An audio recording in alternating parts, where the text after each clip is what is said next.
K-Talk Lab, where K-pop meets learning.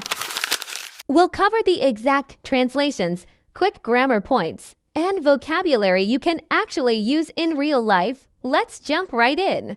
The lyric goes, 차갑게 방치된 시티. In English, this translates to the coldly neglected city. It sets a really dark, atmospheric vibe. Let's look at the words. 차갑게 Means coldly, 방치된 means neglected or left unattended, and of course, city is just city. There are two key grammar points here. First, to turn an adjective into an adverb, you drop da and add tilde j. Second, to describe a noun with a passive verb in the past tense, we add tilde n or 에 to the verb stem.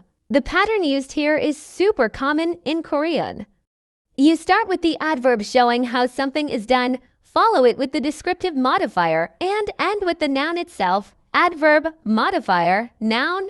Let's apply this to new examples. If your coffee gets cold, you can say 차갑게 식은 커피. coldly cooled coffee. Or if you see an abandoned car on the street, it's a 방치된 자동차. an abandoned car. Now it's your turn. How would you say? A coldly neglected room. Drop your answer in the comments below.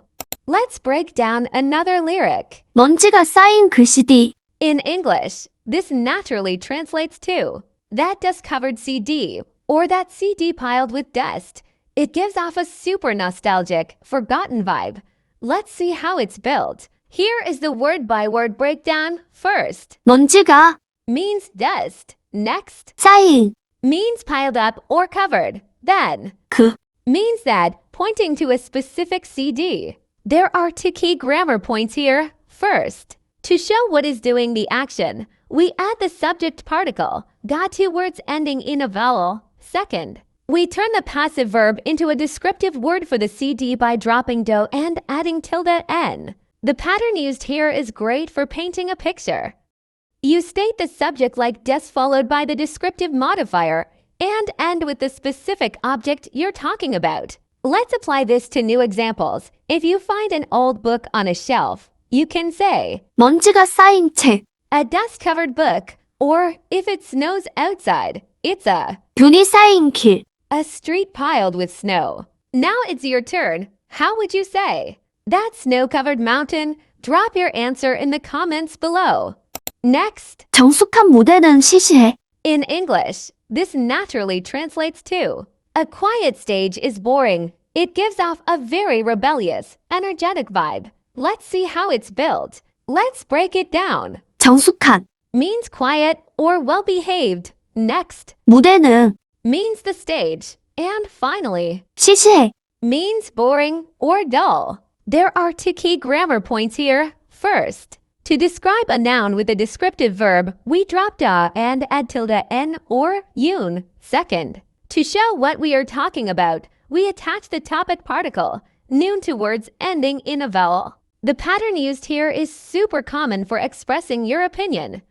You describe a noun, mark it as the topic, and then state how you feel about it at the end. Let's apply this to new examples. If you don't like calm parties, you can say 조용한 파티는 시시해.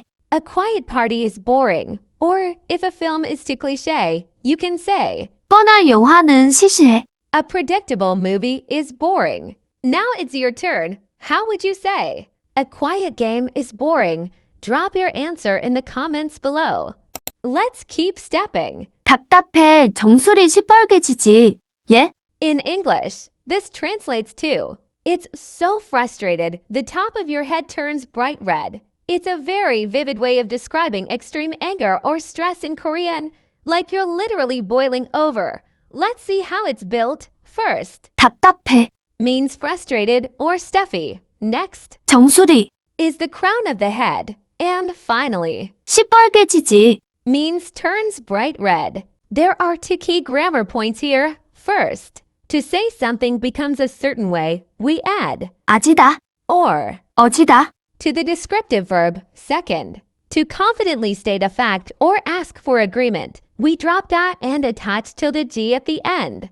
The pattern used here is perfect for exaggerating a physical reaction to how you feel. You start with the emotion, name the body part reacting to it, and end with the changing state. Let's apply this to new examples. If you eat something super hot, you can say, 매워서 얼굴이 시뻘개지지. it's so spicy your face turns bright red. Or if you're outside in winter, you can say, 추워서 손이 차가워지지. it's so cold your hands get freezing. Now it's your turn. How would you say? My face turns bright red. Drop your answer in the comments below. Let's break down another lyric. 다시 배워봐 휴가터 노트 다운. This one translates to, try learning it again. You gotta note it down. It has a very confident, let me teach you a lesson vibe. Let's see how the Korean part is built. First, 다시. means again. Next, 배워. comes from the verb meaning to learn. And finally, 봐. literally means to see, but used like this, it means to try doing something. There are two key grammar points here. First, 아보다. or. To a verb, it means to try doing that action. Second, to tell someone to do it in a casual way, we just drop the da and use the conversational form. The pattern used here is perfect for encouraging someone or playfully challenging them to repeat an action. Let's apply this to new examples. If someone makes a mistake, you can tell them, 다시 해봐. try doing it again. Or if you want someone to taste a dish one more time, you can say, 다시 먹어봐. try eating it again. Now it's your turn. How would you say? Try listening again. Drop your answer in the comments below. Let's break down another lyric. 불러와 버려 두 번째 홀라. In English, this naturally translates to, just bring on the second chaos, or summon the second confusion. It gives off a very bold, fearless vibe. Let's see how it's built. 불러와. Means call in or bring. Next, 버려. is a grammar point used to add emphasis, meaning to do something completely. Then, 두 번째. means second. And finally, 홀라. means chaos or confusion. There are two key grammar points here. First, when you attach 아버리다. or 어버리다. to a verb, it means to do an action completely, often with a sense of boldness, relief, or finality. Second, to say first, second, or third, we attach the counter 번째. to a native Korean number. The pattern used here is great for showing strong, decisive action.